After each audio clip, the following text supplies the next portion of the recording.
इसके पहले वाले कहाँ तक पढ़ चुके थे, क्रिस्टल जालक तक पढ़ चुके थे। हाँ, इंपॉर्टेंट क्वेश्चन सीरीज चल रही है। ठीक है, आज हम पढ़ेंगे एकक कोष्ठिका और जो भी इंपॉर्टेंट प्रश्न होंगे उसके साथ साथ डील करेंगे। सुनो, एकक कोष्ठिका क्या क्या क्या होती है बताओ। जैसे देखो, एकक कोष्ठिका क्या होती है, जालक बिंदुओं का वह त्रिविम समूह जिसे बार बार दोहराए तो एक संपूर्ण जालक का निर्माण हो जाता है तो वह एकक कोष्ठिका कहलाता है। एग्जाम्पल बता दिए कैसा होता है, मतलब कोई जाल ले लो, जालक में कुछ देखते हो 4 बिंदु होते हैं ना, उसको बार बार दोहराते रहो, बार बार दोहराते संपूर्ण जालक का निर्माण हो जाता है, क्या कहलाता है। हाँ, बार बार से जोड़ दो, क्या हो जाती है, वो क्रिस्टल जालक हो जाती है। ठीक है, समझ गए, एकक कोष्ठिका हो जाती है। ठीक है, समझ गए बात को, समझ गए। नहीं, उसको जाल लो, जाल में देखते हो, बंदे को देखते हो, बार बार दोहराते नहीं है उसको, बार बार दोहराते दोहराते एक संपूर्ण जालक निर्माण हो जाता है। संपूर्ण जालक एकक कोष्ठिका हो गई। हाँ, एकक कोष्ठिका के मुख्यतः 2 प्रकार होते हैं, सरल या आद्यभूत कोष्ठिका, ठीक है, और एकक कोष्ठिका, और दूसरा क्या है, केंद्रीय एकक कोष्ठिका। समझा सकते हैं इसको, तो समझो, देखो समझो, देखो दिख रही है, समझो।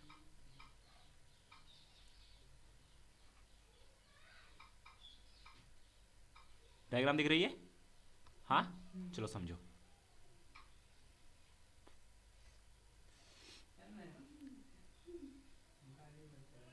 देखो होती क्या है, देखो सरल आद्यभूत कोष्ठिका क्या होती है, जो देखो ऐसी एकक कोष्ठिका जिसमें जो अवयवी कण होंगे, जो कण होंगे वो फलक पर होंगे, किस पर, फलक पर स्थित होंगे, किस पर, फलक पर उपस्थित होंगे, ऐसी एकक कोष्ठिका क्या कहलाती है, सरल या आद्यभूत एकक कोष्ठिका कहलाती है। समझ गए, समझ, देखो ऐसी एकक कोष्ठिका, ये क्या है पहले बताओ, एकक कोष्ठिका है, ठीक है, ऐसी एकक कोष्ठिका जिसमें अवयवी कण जो होंगे, कहाँ होंगे, क्या होंगे, अवयवी कण होंगे, वो किस पर उपस्थित होंगे, फलक पर, किस पर, फलकों पर उपस्थित होते हैं, और जो बनती है कोष्ठिका वो क्या कहलाती है, एकक कोष्ठिका कहलाती है।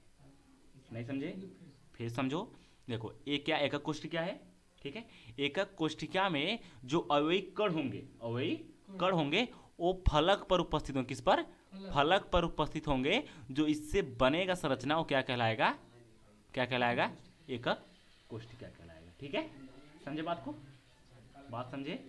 ठीक है, अब देखो अगला समझो, केंद्रीय एकक कोष्ठिका।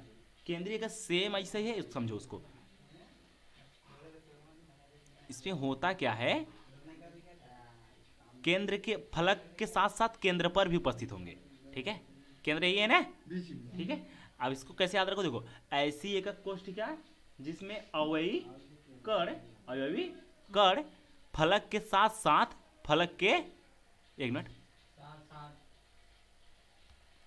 फलक के साथ साथ केंद्र पर भी उपस्थित होते हैं, ऐसी एकक कोष्ठिका क्या कहलाती है, क्या कहलाती है बताओ, केंद्रीय एकक कोष्ठिका, देखो केंद्र पर उपस्थित होंगे, ठीक है, 2 ठो होंगे, क्योंकि देखो ठो ओवर होगा, एक ठो, ठीक है, ऐसे होगा ना, कि वैसे बनती है, एक ठो ऊपर एक ठो, ठीक है, समझे बात को। देखो ऐसी एकक कोष्ठिका, क्योंकि एकक कोष्ठिका प्रकार है ना, तो कैसे लिखोगे, ऐसी एकक कोष्ठिका जिसमें, जिसमें अवयवी कण केंद्र के साथ साथ फलक पर भी उपस्थित होते हैं, क्या कहलाती हैं, केंद्रीय एकक कोष्ठिका कहलाती है। समझ गए बात को। अगर पूछे सरल या आद्यभूत एकक कोष्ठिका क्या होती है, तो ऐसी एकक कोष्ठिका जिसके अवयवी कण फलक पर उपस्थित होते हैं, किस पर, फलक पर उपस्थित होते हैं, ऐसी कोष्ठिका क्या कहलाती है, सरल एकक कोष्ठिका कहलाती है। बात समझ गए, वो केंद्रीय एकक कोष्ठिका कहलाती है। बात समझ गए, ठीक है, डायग्राम भी दिमाग में सेट रखना, ठीक है। डेफिनेशन हमने बनाया ही नहीं, क्योंकि हमें विश्वास था कि हम परिभाषा ऐसे ही याद करा देंगे, समझ रहे हो, याद हुई कि नहीं, याद हुई ना।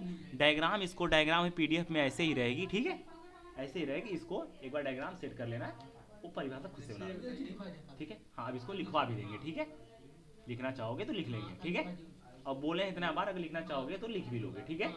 चलो आगे चले, आगे चले, समझ गए, चलो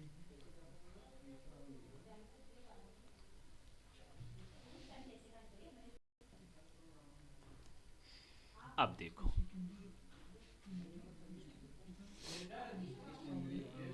अभी पढ़ा, ठीक है। सरल एकक, देखो हमने पढ़ा कि एकक कोष्ठक कितने प्रकार की हैं, 2 प्रकार के। उसमें पढ़े क्या क्या, सरल एकक कोष्ठिका और केंद्रीय एकक कोष्ठिका। केंद्रीय एकक कोष्ठिका भी 3 प्रकार की होती है। कितने प्रकार की, 3 प्रकार की होती है। देखिए अंतः क्या होती है,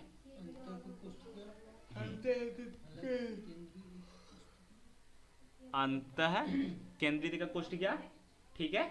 और दूसरा क्या होती है, फलक केंद्रीय एकक कोष्ठिका। और तीसरा क्या होती है, आधार एकक, आधार केंद्रीय एकक कोष्ठिका। ये आप देखो डायग्राम से कराएंगे, ठीक है। डायग्राम ये बनाना रहेगी, ठीक है। हाँ, इन तीनों के डायग्राम है। देखो अंतः केंद्रीय एकक कोष्ठक डायग्राम है, फलक केंद्रीय एकक कोष्ठक का डायग्राम है और आधार केंद्रीय एकक कोष्ठक का डायग्राम है। समझो अंतः केंद्रीय एकक कोष्ठिका क्या होगी, ऐसे अवयवी कण, ठीक है। मतलब ऐसी एकक कोष्ठिका जिसमें अवयवी कण केंद्र के साथ साथ, केंद्र के साथ साथ, केंद्र पे नहीं, केंद्र के, हाँ केंद्र के साथ साथ फलक पर भी उपस्थित होंगे, वो क्या कहलाएंगे, केंद्रीय एकक कोष्ठिका कहलाते हैं।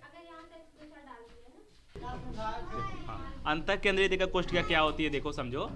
अंतः केंद्रीय कोष्ठिका होती है ऐसी एकक कोष्ठिका, ऐसी एकक कोष्ठिका जिसमें अवयवी कण, अवयवी कण, अवयवी कण कोनों के अतिरिक्त, कोनों के अतिरिक्त, कोनों के अतिरिक्त केंद्र पर भी उपस्थित होते हैं, अंतः केंद्रीय एकक कोष्ठिका कहलाते हैं, ठीक है। इसको याद कर लेना आप।